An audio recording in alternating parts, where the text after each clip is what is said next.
प्रिय विद्यार्थियों, नमस्कार। ईएफए पंडित रविशंकर शुक्ल शासकीय कन्या उच्चतर माध्यमिक विद्यालय सागर से मैं मीनाक्षी इतिहास विषय की शिक्षक हूँ। आज हम पढ़ेंगे कक्षा 12 का अध्याय 6 भक्ति सूफी परंपराएं। इस अध्याय में हम 8वीं से 18वीं शताब्दी के मध्य भारत में प्रचलित विभिन्न धार्मिक परंपराओं का अध्ययन करेंगे। अध्याय के मुख्य बिंदु इस प्रकार हैं। भक्ति के प्रकार। सगुण भक्ति, इसमें ईश्वर को साकार मानकर उनकी मूर्ति की पूजा की जाती है।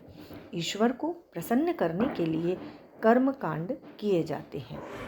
निर्गुण भक्ति, इसमें ईश्वर के निराकार रूप की उपासना की जाती है, अर्थात मूर्ति पूजा नहीं की जाती। ईश्वर का स्मरण और प्रार्थना की जाती है, कर्मकांड नहीं किए जाते। दक्षिण भारत में प्रचलित परंपराएं। तमिलनाडु के अलवार और नयनार संत ये एक स्थान से दूसरे स्थान पर घूमते हुए तमिल भाषा में भजन गाते थे।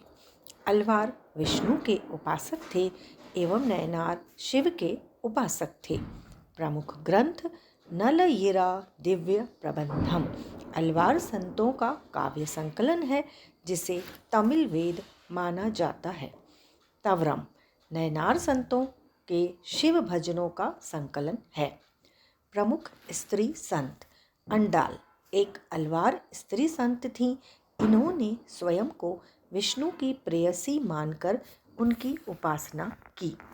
करईकाल अम्मैयार एक नयनार स्त्री संत थीं। इन्होंने शिव की प्राप्ति के लिए घोर तपस्या का मार्ग अपनाया।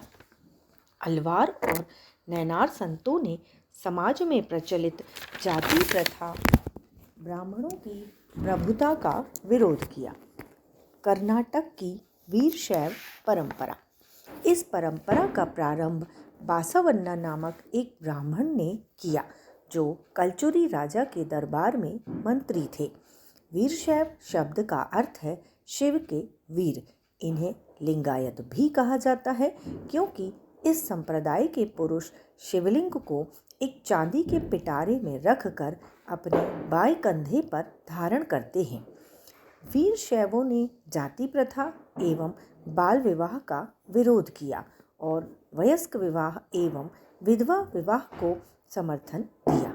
ये श्राद्ध संस्कार को नहीं मानते थे, क्योंकि उनका मत था कि मृत्यु के पश्चात भक्त शिव में लीन हो जाएंगे तथा संसार में पुनः नहीं लौटेंगे।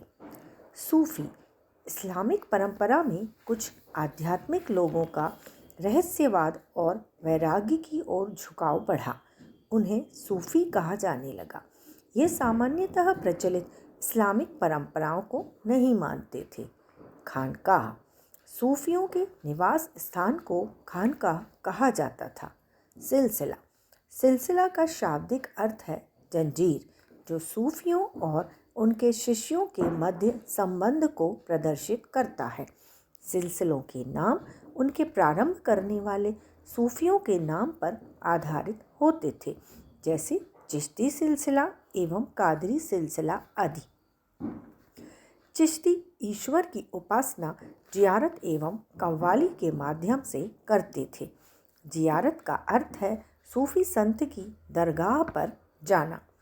अकबर शेख मोइनुद्दीन चिश्ती की अजमेर स्थित दरगाह पर 14 बार जियारत हेतु गए।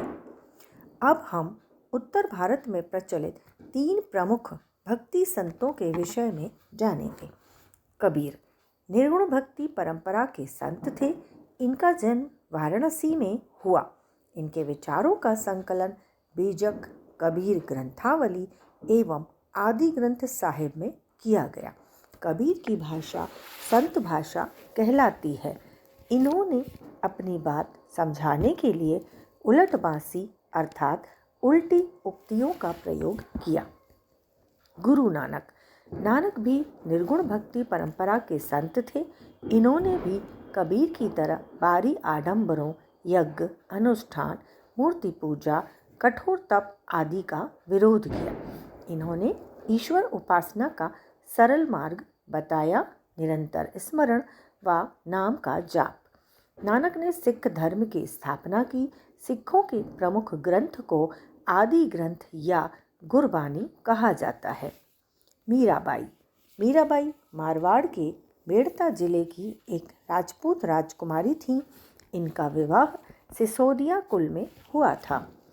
इन्होंने कृष्ण को अपना पति मानकर उनकी उपासना की। मीरा के गुरु रैदास थे।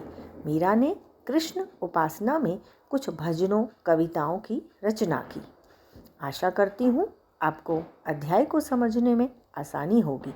अब आप अध्याय का विस्तार से अध्ययन करें। नमस्कार।